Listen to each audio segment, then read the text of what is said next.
क्या आपको शर्म नहीं आती? आपने महामारी में पैसे बनाए जब पूरी मानवता कराह रही थी। आपको नींद कैसे आती है? ये किसने कहा किसको? ये सवाल अभी कुछ महीनों पहले दो साहसी पत्रकारों ने जब फाइजर के सीईओ अल्बर्ट बोर्ला से पूछा, तब उनकी बोलती बंद हो गई। उन्होंने चुप्पी साध ली और एक भी सवाल का जवाब दिए बिना खिसक लिए। फाइजर के दावों और लूट की पोल पूरी तरह से खुल गई। फाइजर के जेनिन इस्माइल ने यूरोपियन संसद में मान लिया कि उनकी वैक्सीन कोविड फैलने से रोक पाती है या नहीं, उन्हें यह नहीं पता। उन्होंने कहा कि वैक्सीन रिलीज करने से पहले हमें पता नहीं था कि वैक्सीन संक्रमण रोकने में कितनी कारगर होगी। फाइजर ने वैक्सीन रिलीज करने से पहले संक्रमण रोकने की इसकी क्षमता का परीक्षण नहीं किया था।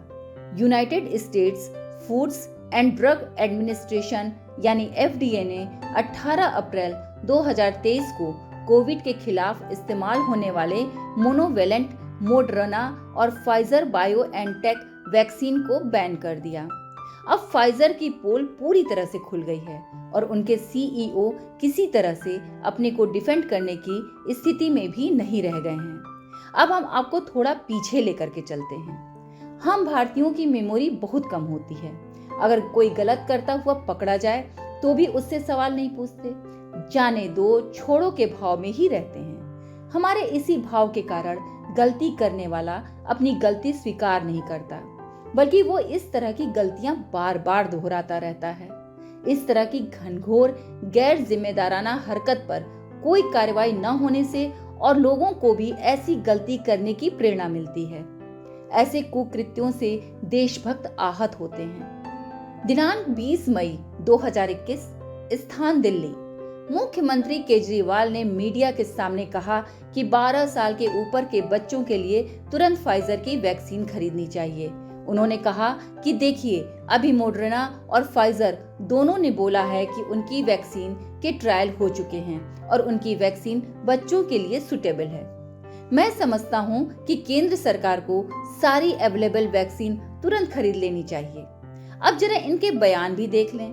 चिदम्बरम बोले, मोदी सरकार इसलिए ज्यादा कंपनियों की वैक्सीन नहीं लाने दे रही ताकि उनमें कोई कंपटीशन नहीं हो और कोविशील्ड और कोवैक्सीन बनाने वाली कंपनियों को मनमानी कीमत वसूलने का अवसर मिल जाए। मनीष तिवारी बोले, उचित प्रक्रिया का पालन नहीं किया गया। थरूर बोले, ठीक से परखे बिना कोवैक्सीन का इस्तेमाल खतरनाक हो सकता है। छत्तीसगढ़ के स्वास्थ्य मंत्री TS सिंहदेव ने कहा कि कोवैक्सीन सुरक्षित नहीं है, इसका उपयोग न करें। कांग्रेसी नेता गौरव गांधी ने यहां तक कह दिया कि कोवैक्सीन में नवजात बछड़े का सीरम मिलाया जा रहा है। सपा के अध्यक्ष अखिलेश यादव ने यहां तक कह दिया कि वो बीजेपी की वैक्सीन नहीं लगवाएंगे। मीडिया के बड़े वर्ग ने भारतीय वैक्सीनों के खिलाफ एक अभियान शुरू कर दिया था। मीडिया और सोशल मीडिया पर जानबूझकर यह भ्रम फैलाया गया कि इसको लेने से पुरुषों की फर्टिलिटी कम हो जाती है। मीडिया के एक वर्ग ने संगठित रूप से एक डर फैलाना शुरू कर दिया कि कोवैक्सीन जल्दी नहीं बनने वाली और अगर विदेशी वैक्सीन जल्दी नहीं मंगाई गई तब भारत के 40 करोड़ लोग कोविड से मर जाएंगे। किस सरकार पर दबाव डालकर विदेशी कंपनियों की वैक्सीन खरीदवा कर लाभ लेने के घृणित प्रयास थे। क्या आज इनको शर्म नहीं आती? अब सवाल यह है कि ऐसा ये लोग क्यों कर रहे थे? मोडर्ना और फाइजर जैसी अमेरिकी कंपनियों ने आपदा में अवसर देखकर अंधी लूट मचा दी। अमेरिका की फार्मा और हथियारों की लॉबी बेहद कुख्यात है। ये अनेक देशों की सरकारों की धन से खरीदकर मनचाहा मुनाफा वसूलती रही हैं। अनेक सरकारों ने जब इनकी नहीं सुनी तब वहां का तख्ता पलट भी करवा दिया। अमेरिका में लॉबिंग को खुली छूट है। वहां ये अपनी बात जोरदार तरीके से रखने के लिए नेताओं को खुलकर व जमकर धन बांटती रही हैं। विकसित देश इस फेर में थे कि वैक्सीन के लिए मनमाने मूल्य पर करार कर भारतीय धनराशि एडवांस के तौर पर ले लें। फिर पहले विकसित देशों का टीकाकरण करें, फिर सुविधानुसार अन्य देशों को वैक्सीन की आपूर्ति की जाए। विश्व के अनेक देश इन कंपनियों के जाल में फंस गए, पर भारत ने इनकी अनुचित शर्तों को मानने से इनकार कर दिया। अपनी वैक्सीन बनाकर और उसे मुफ्त में 101 देशों को देकर उनके व्यावसायिक मंसूबों पर चोट पहुंचाई। पूरे संसार में अब व्यावसायिक हितों को सूचना युद्ध के जरिए साधा जा रहा है। इसलिए मॉडर्न व फाइजर ने हमारी वैक्सीन को पानी जैसी बताकर अपनी वैक्सीन बेचने की कोशिश की थी। कुछ नेता और मीडिया में जाने अनजाने इनके टूल बन गए, जो ऐसे कठिन समय में बेहद निराशाजनक था। लगता है कुछ ऐसे ही धन देकर इन्होंने मीडिया के बड़े वर्ग को अपने फेवर में कर लिया। लेकिन इन नेताओं ने इस तरह के गैर जिम्मेदार बयान क्यों दिए?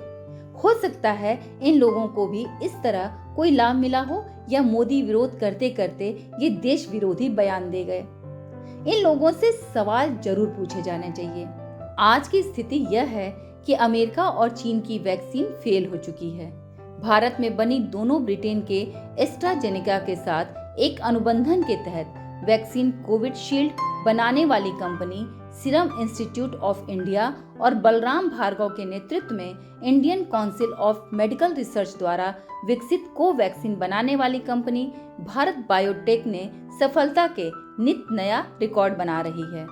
हमने न केवल अपने करोड़ों देशवासियों को वैक्सीन दी है, बल्कि 101 देशों को भी मुफ्त में वैक्सीन देकर वसुधैव कुटुंबकम के अपने आदर्श को स्वीकार किया है। क्यों न इस पूरे वाकये से कुछ सबक लें हम। कंपनियों के व्यवसायिक हितों के लिए किसी भी हद तक चले जाने की मंशा को हमें समझना होगा। नेता सभी विषयों पर अपने को एक्सपर्ट समझकर फर्जी बयानबाजी बंद करें, या जो तकनीकी मसले हों उन पर किसी वैज्ञानिक के हवाले से बयान जारी करें। मीडिया भी अपने इस गैर जिम्मेदाराना रिपोर्टिंग पर आत्मचिंतन करे। अगर कुछ पत्रकारों की संलिप्तता पाई जाए तब उनकी पत्रकारिता पर कुछ दिनों तक रोक लगे। उच्चतम न्यायालय इन देश विरोधी कार्यों की जांच अपने स्तर से कराकर ऐसे व्यक्तियों की सार्वजनिक आलोचना करे।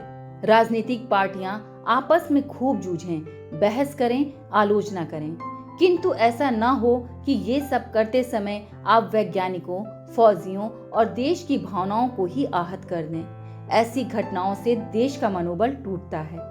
दिन रात जूझ रहे तमाम वैज्ञानिकों, फौजियों आदि में हताशा आने से उनके कार्यों पर प्रभाव पड़ता है। जब चारों ओर से महामारी की आपदा में नकारात्मक व दुख वाली खबरें मिल रही हों, उम्मीदों की डोर हर दिन कमजोर होती लग रही हो, जब तमाम वैज्ञानिक, डॉक्टर आदि देशवासियों की जान बचाने के लिए अपने प्राण संकट में डाल रहे हों, तब ऐसे बयान पीड़ा पहुंचाते हैं।